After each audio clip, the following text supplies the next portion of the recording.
Let me just look at the title again. This moment is what's looked for. This moment is what's looked for.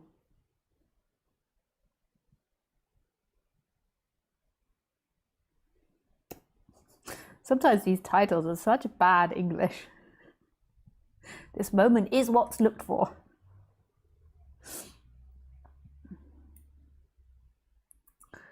Okay, so we begin. This moment is what's looked for.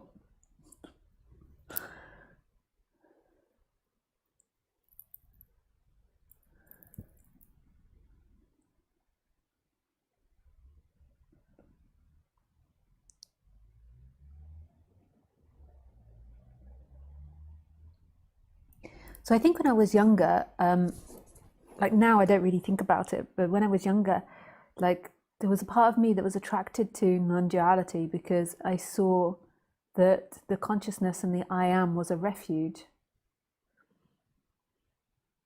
Like, so no matter what was happening in life, there was a part of your being that was totally free. And I think I thought this was super valuable because I could see how, you know, when you're going through this life, like it can be super difficult if you are really involved with the person and you're really involved in the struggles of daily life. And when I began to discover that there was a refuge from that, like I think that really like rung bells for me, that it was a really positive thing. And I know loads of people could say, oh yeah, but that's spiritual bypassing and you've got to feel things. And I think that's true. I think there has to be a balance. There has to be like consciousness of the body and consciousness of what's going on. But I think there can also be this refuge where there is a part of you that is free and that is known about on the human level. And that is very relaxing on the human level to know that. To know that there is an element of you that's free. And I think that, like for me personally, that was very reassuring. It meant no matter where I went or what I did, I was always home. That's what it meant to me. And it meant that no matter what life threw at me, that there would always be this access to something that's bigger and beyond this life. I think part of our problem as humanity is that we're too focused on happiness in this life. We're too focused on we have to make it in this life.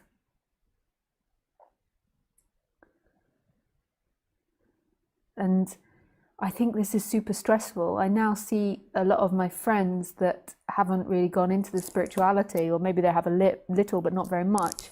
Now they're beginning to get into their 40s, that they're beginning to have lots of angst about their life because they realize that they're maybe halfway through it at stretch. It's maybe they're like 2/4 of the way through it. Like, so, yeah, maybe only have 20 or 30 years left. That's still a long time. But in their mind, they see their happiness as all the material things they've gathered and the success that they've had in their work,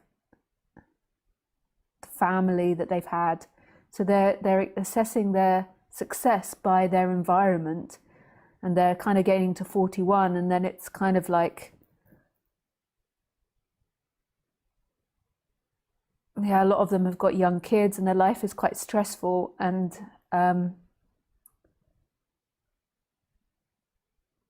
you can see in them a part of them that feels a bit meaningless with that, which it is meaningless. It doesn't mean that we don't do these things and we don't enjoy these things, but it is meaningless in the end. Everything that appears into this life is also equally going to disappear, and to base your happiness on the materiality of life is very fragile. And everyone kind of knows that. They're very scared about that. Like, I sometimes think that a lot of people's actions are about trying to secure that fragility. and trying to protect it and trying to stop it happening. And then I think that this is very uncomfortable for them because there's a lot of investment in things that they don't really want to do, rather than flowing more with life.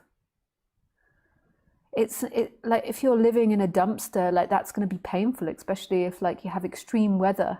If you don't have any money, then there is going to be a certain amount of pain in it.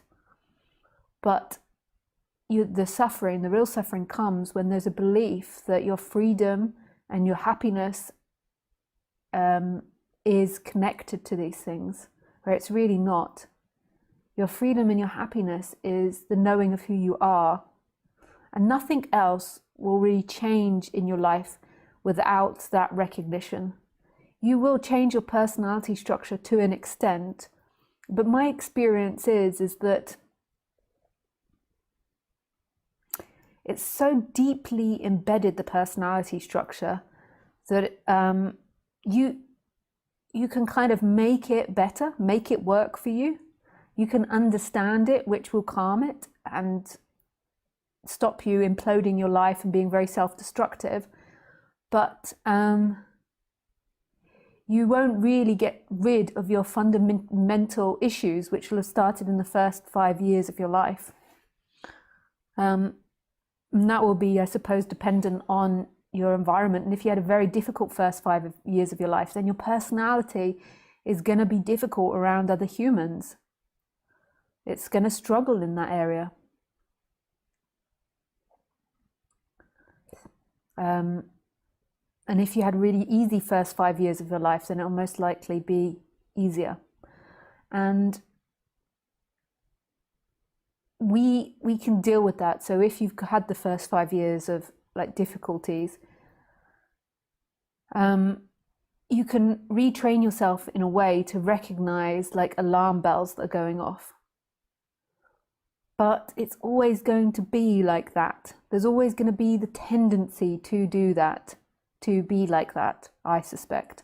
I mean, that's as far as what I've experienced. But what I've also experienced is that as you detach from the personality, it decreases because there is an investment in that. I don't think it totally goes away. I think you've got your tendencies, just like Khaleesi, my dog, has got the tendencies, like the birds, like the bees. So you've got your tendencies, but it really decreases the energy in it because, so say if you're a very insecure person, because you had very insecure first 5 years of life, you're very insecure in relationships, it's going to decrease that because there's no longer the belief that your happiness will come if you force the other person to stay with you. Prior to that, there is the attachment to the person because you really believe that person is your happiness and freedom.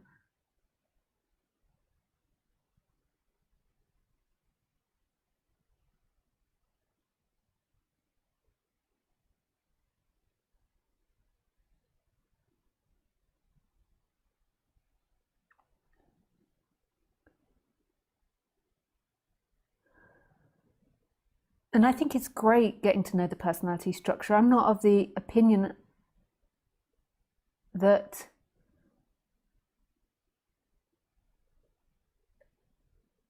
getting to know the personality structure is something that is detrimental to awakening. I do think if you believe that the personality structure will lead to awakening, then it will make awakening, it's like an investment in time. It's like an endless unravel, like the endless ball of wool, endless, trying to unravel it. So I do think that the belief in it, but I don't see it as any different as baking a cake. The personality structure is like a mechanism that's running in the body. And then there is this next thing that adds onto it and attaches to it and says, that is me, where it's really not you. It's really not you, the personality structure. So who is looking now? Who is experiencing? God, I get love flutters as soon as I say those words. And then everyone's like, who? Who Lisa gets love flutters? Who? So that's a description of what's happening, that love flutters are appearing here. but our language says, I am getting love flutters. But who is this I that's getting love flutters? That's so hard to say, love flutters. Love flutters. So who is this person that's getting that? And when this is really seen, it's nobody is getting love flutters. Love flutters are happening in this. So there's nobody looking out of the eyes. There's nobody that's hearing these sounds. There's nobody that's bellies grumbling. There's nobody that's drinking a drink. It is happening. And that is the X factor. That is the unknown, the mystery. Like, who is that that's experiencing? But yet it's experiencing. It's actually making this mouse talk now. It's the fundamental motor of life.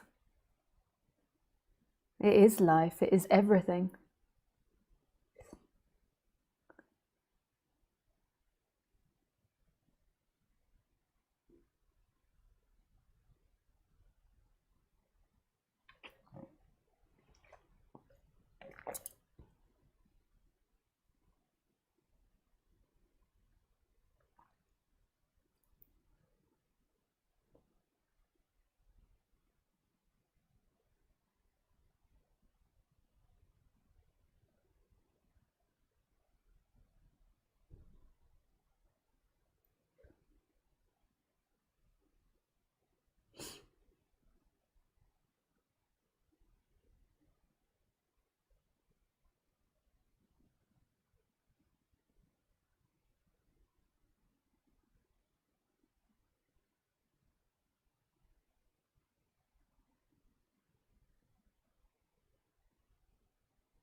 And it's right here. What you're looking for isn't in time. So the mind is like, what is she talking about? I don't understand what she's talking about, but it's right here. Like, who is speaking now? Who is listening? The mind is inventing stories. And then there is the attachment to the mind. And then there is this energetic holding to that, like the belief that there is somebody there listening to somebody that's here. But that's not true. Space and time is a figment of your imagination, and it's beautiful, it helps us functioning, but it's not true. The idea that there's somebody in there, here, or in there is a figment of your imagination. There is simply what's happening. And that's so profound and so beautiful. And it's all that's needed. It's all you ever looked for. It is your birthright, and it is the freedom that's being looked for. It is the out of jail, get out of jail free card, because whatever happens in this life, when this is known, there is freedom. So even though I'm an animal activist and I give a good amount of money to animal charities every month, the thing about animals that's really beautiful is they do not suffer, because who is it that would suffer? There is pain that's experienced, but it's God that's holding that pain. And God is absolutely free, even with pain.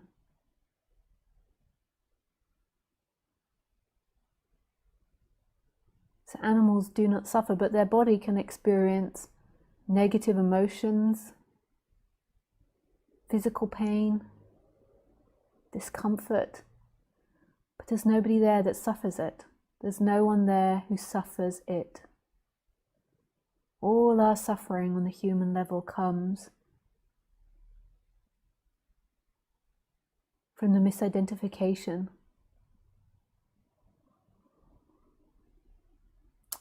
that I am a story moving in time.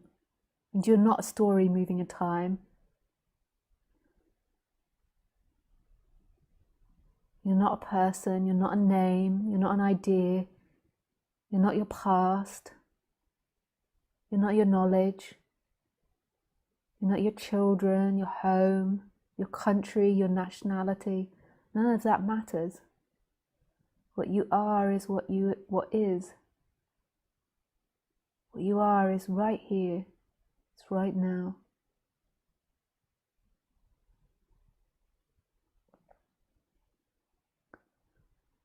And then pain comes up in the story or in the body, and then there is the attachment to that and the belief that's me, and the belief that I've got to fix that to be happy, to be free.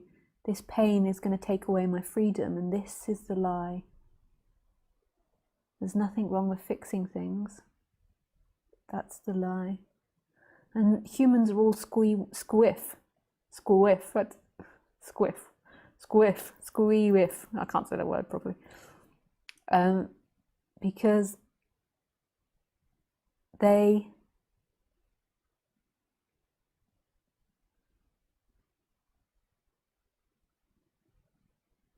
look at look at the world through me and you, and that's not true.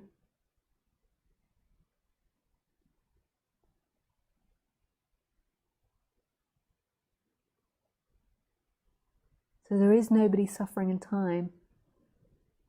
There is no problem here.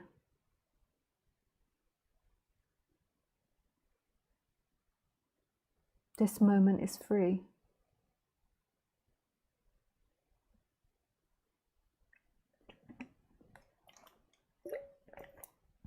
This moment is free, free, free. 4, 5, 6, 7, 8, 9, 10.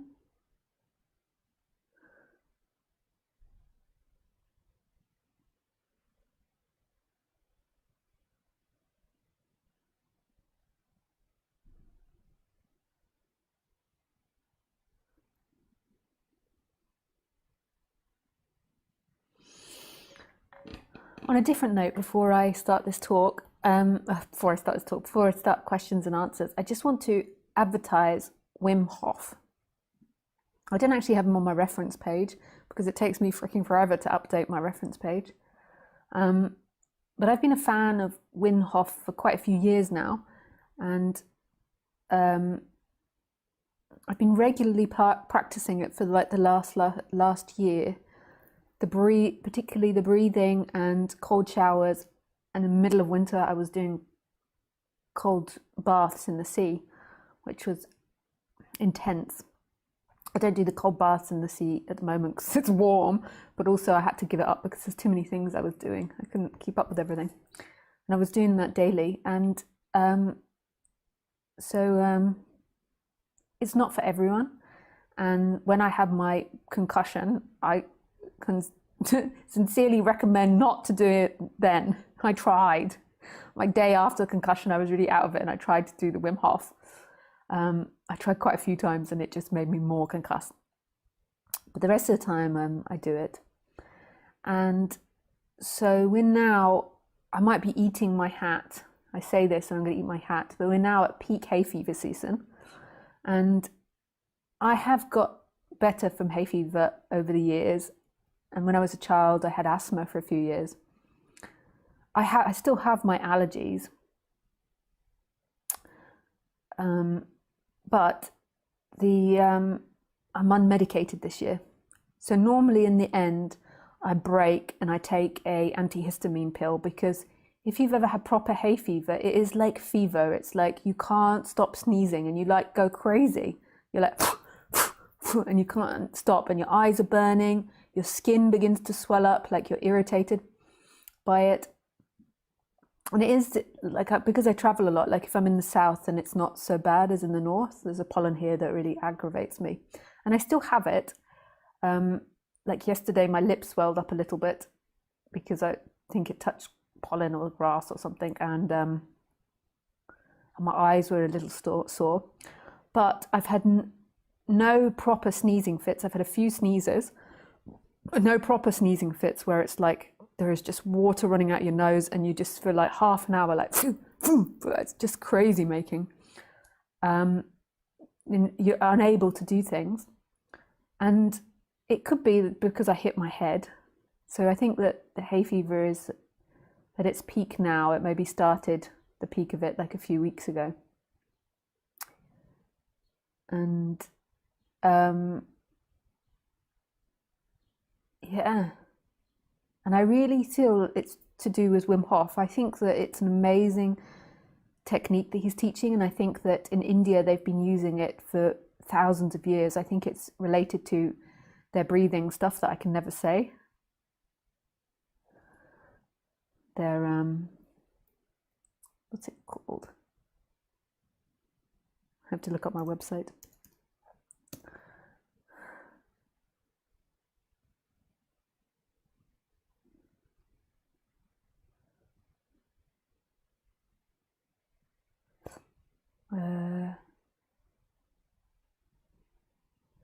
Pranayama, pranayama breathwork.